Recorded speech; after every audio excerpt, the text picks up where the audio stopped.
Boa tarde, meus amigos, boa tarde, meus colegas.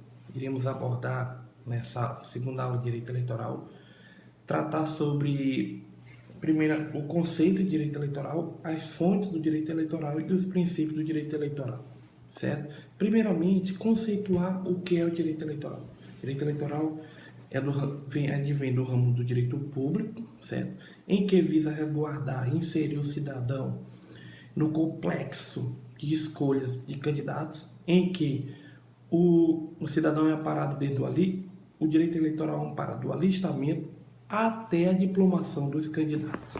Muita gente pergunta-se o que é o direito eleitoral, aonde é que o direito eleitoral vai buscar sua fonte. A sua fonte do direito eleitoral, ela reside primeiramente na Constituição, né?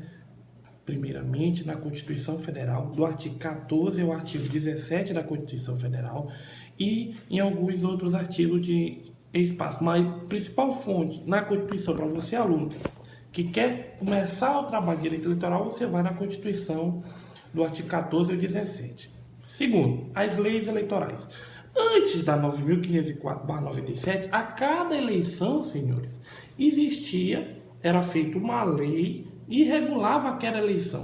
A partir da 9.504/97, o que ocorreu?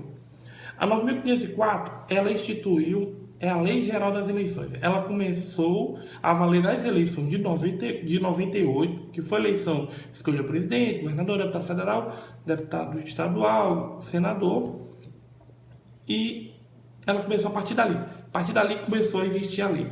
Ela já sofreu várias mudanças. Outra lei que é de grande importância é a lei dos partidos políticos. Ela rege o partido político, a sua estrutura interna, como se forma, os fundos partidários, tempo de televisão, a questão da filiação. Ela faz uma complementação à Constituição. As leis complementares. Leis complementares, as duas principais. A 64/90 e a lei 135/2010. Essa lei última chamada de Lei da Ficha Limpa. Mais tarde eu vou tratar ela por pormenores. Ainda temos o Código Eleitoral.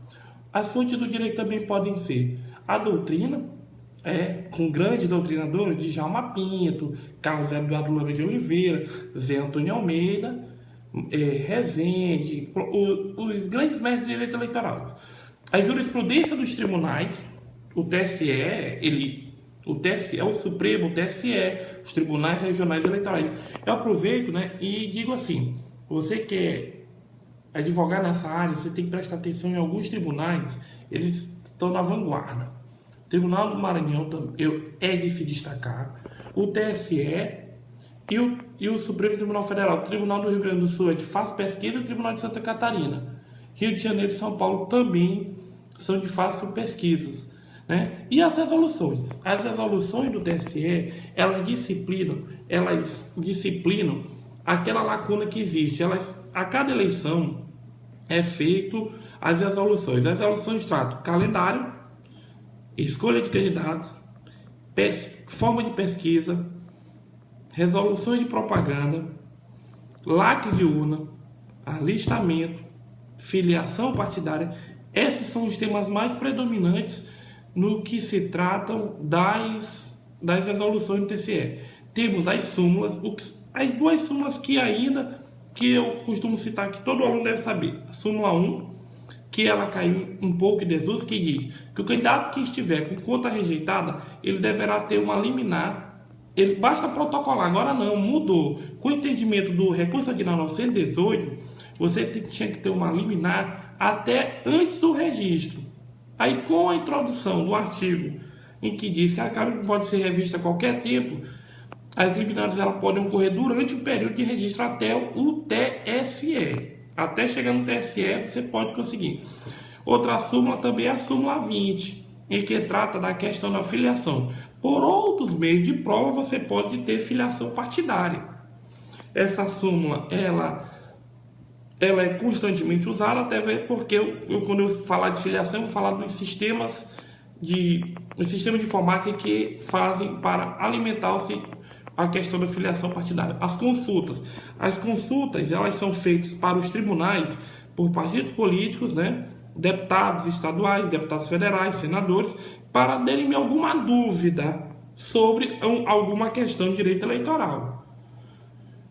Os princípios do direito eleitoral. Primeiro, um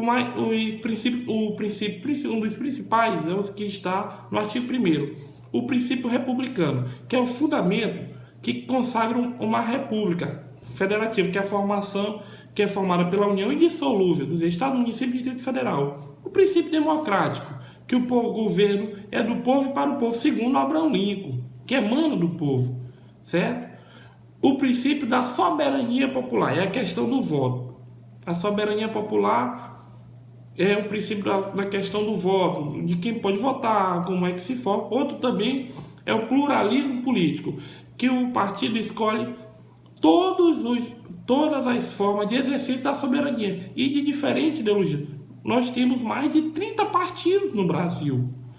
Agora temos o princípio da legalidade, que é a questão do ordenamento jurídico, o princípio da celeridade, o princípio da pré-exclusão, que é a perda de praticar ou a inércia no direito eleitoral. Os prazos são pré-exclusos, exceto quando citado de matéria inconstitucional. Dá uma olhada no artigo 223 e 259 do Código Eleitoral, certo?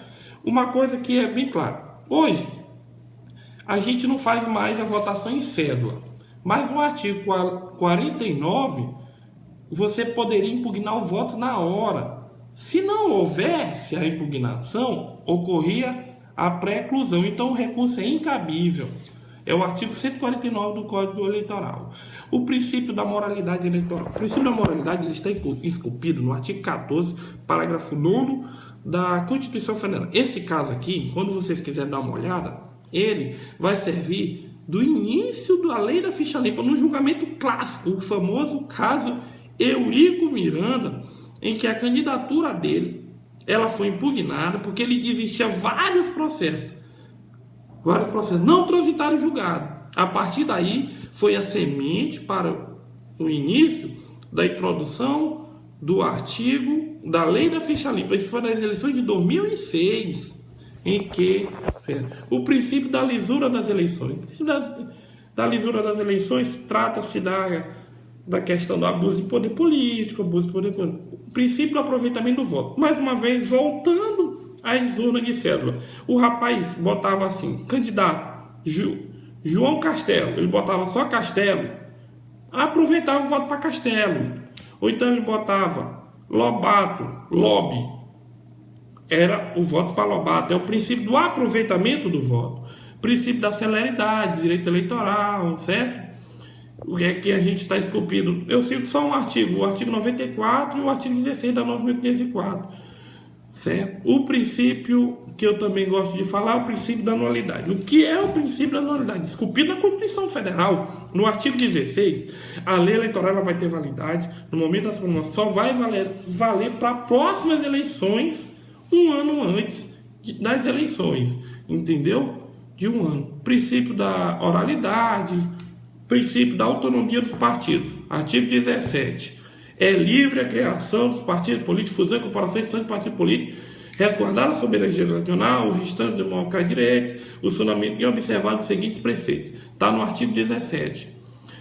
Mais tarde, quando eu falar de partidos políticos, eu vou falar como se forma um partido político, como é a sua formação, o seu registro, o seu processamento dentro das zonas eleitorais e no TSE, que é que dá a cartada final. Meus amigos, eu quero desejar uma boa tarde a todos e se vemos na próxima aula que nós vamos falar da organização da justiça eleitoral. Uma boa tarde a todos, um beijo e tchau.